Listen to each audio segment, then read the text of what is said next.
Hello, I'm Stephanie Cheah, the founder of the British Education and School Show in Asia. This is the 5th episode of our Ask the Head series. We are delighted to be meeting Nicola Huggett, the head of Cheltenham College, a school with plenty of history set in beautiful grounds in the vibrant city of Cheltenham. The college was originally a school for boys, the brother school, you could say, of the famous Cheltenham Ladies' College, but has since 1998 been fully co-ed. Nicola is an incredibly capable head with plenty of experience under her belt. But what sets her apart is that she is also a parent, with 2 of her 4 children currently studying in the school. I do hope you enjoyed this episode, and I'll hand you over right away to Nicola for an introduction to the college. Hello, my name is Nicola Huggett and I am the head of Cheltenham College. This is my second headship, and I have worked in as both a house mistress at Haileybury, and I've worked in all-girls boarding school as the deputy head before being the head at another school in the southwest. I've been at Cheltenham College for 3 years, and it is a fantastic role being head here, which I very much enjoy. I have 4 children of my own, 2 at university and 2 in the college, and I really feel that it gives me a fantastic outlook to be able to feel as a parent and also as a teacher and as a mum how the pupils will adapt to the things that we put on in college. Cheltenham College is a school of 730 pupils with almost 50% boys and girls, and our pupils are from 3 to 18. Here at Cheltenham, we are very proud of the fact that we are very much an all-round school. Our pupils get involved in all the different academic challenges, of course, and we have very high expectations for their academic results. However, they take part in a huge array of other things, from sport, music, drama, different activities, outdoor pursuits, and yet we are so lucky to be living in this wonderful town of Cheltenham, where the Cotswolds countryside is just a little bit further away and within easy reach of our borders. Thank you, Nicola, for the detailed introduction. How many international students do you have, and where do they come from? We are extremely proud of having a fantastic group of international pupils. Here at Cheltenham College, about 18% of our pupils are from overseas, and that includes British families living overseas as well. Our pupils come from about 30 different countries, with the larger groups of children coming from places as diverse as Kenya, Thailand, the Middle East, Europe, Hong Kong, China and Japan, along with a number of other countries. Our international pupils have a very high level of English when they join us, and we also have a lot of specific tuition for them in terms of English as an additional language. We are very proud to say that we have international pupils who become heads of houses, college prefects, and we also have a very thriving international society with loads of different events which celebrate the different cultures that we have within this global school. How many boarders versus day students do you have? And what is life in your school like as a boarder? Here at college, we have a fantastic mix of our pupils. Over 80% of our pupils do board with us, and within that, about 10% of the pupils are flexi or day boarding. Otherwise, everybody else is full boarding. And we certainly run the school on the principles of a full boarding school with lots and lots of different things going on in the evenings and weekends. We don't offer weekly boarding, so while your child is with us, there will be lots of people, the majority of people are here at the weekends. The weekends are really full of a mixture of activity and fun. We have lessons on Saturday mornings, and then we do a full range of sports options on Saturday afternoons. We then have events, social events and various things going on every Saturday evening, and a number of quizzes and trips and a variety of activities, mostly through the houses that we run on Sundays. However, it's fantastic to be in this beautiful Regency town of Cheltenham, which has everything from cinemas to beautiful shops and cafes, paintballing, trampolining, all sorts of different things. And so our pupils are in really easy reach. We'll take school trips into Cheltenham without even having to get on a coach. One of the really lovely things for the senior pupils is that as you get older, you have a little bit more independence as time goes on, and the sixth formers are allowed, when we're not running social events here at college, the sixth formers can go into Cheltenham with their friends on a Saturday night and have a meal together, a pizza or something like that. like that in an approved restaurant. So it's a very safe and modern town with lots of things going on, and we have a nice balance of being in the countryside and in the town centre at the same time. So we really feel that we have that security for our pupils. Although we're in the town of Cheltenham, we do feel very much like a campus school, and we have all our playing fields in the centre of the school with our main facilities, our academic departments, and also our boarding houses all the way around our campus. So basically you're never more than about 5 minutes from any one building in the school.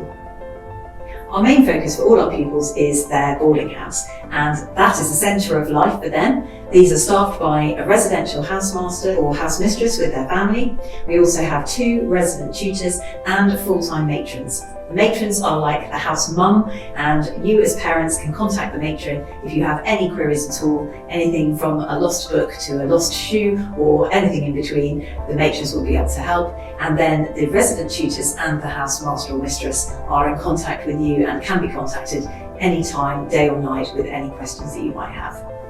As I've explained, we do run the school on the basis of a full boarding school, and therefore there are lots of different activities, clubs and societies going on all the way through the evenings and definitely at the weekends too. So for any interests that any pupil has, there is usually something that they can do, whether that's sport, anything artistic, or in the areas of design or computing, drama, music, and a huge variety of other different things. There is something for everyone here. Can you please share with us how international students are helped to settle into the college community? When our international pupils arrive here first at college, they actually are able to come almost a weekend before the rest of the school arrives. This means we have a full international induction for pupils of every age group. They get to know each other a little bit, they get to know the school, the layout of all the main facilities, and they are able to meet other pupils who are already happily established here. After the international induction, we have a variety of different events for the international pupils themselves. They always get to invite a friend, and actually the international events where other pupils are invited are the really much sought after invitations. Through the year we have dinners and lots of different cultural activities to make people feel not quite so far away from home. We also have a fully staffed English as an additional language department, and there are extra lessons for our international pupils which are fitted within the timetable. We also have a fully staffed health centre with 2 doctors, a male and a female GP. We have 8 nurses, 2 school counsellors, and also a physiotherapist.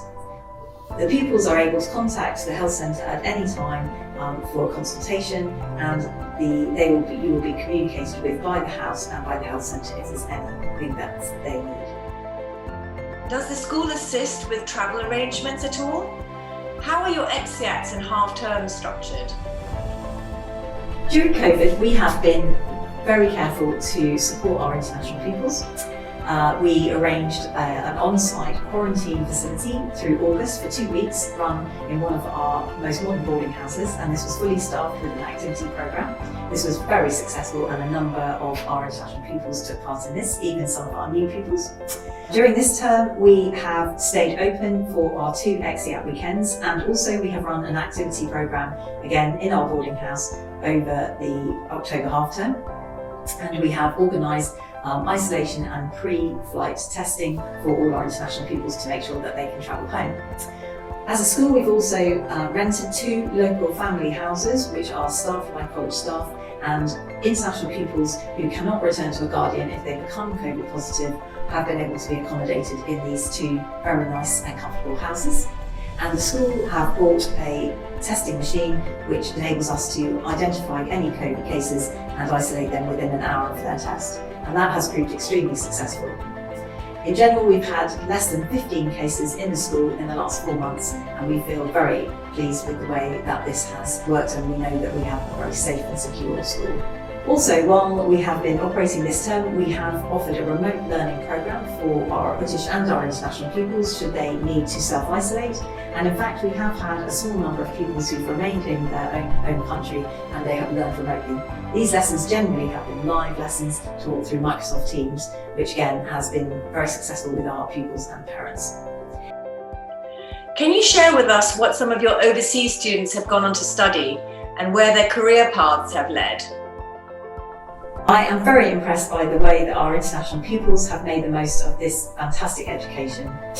I regularly see our international pupils go on to high-flying university positions.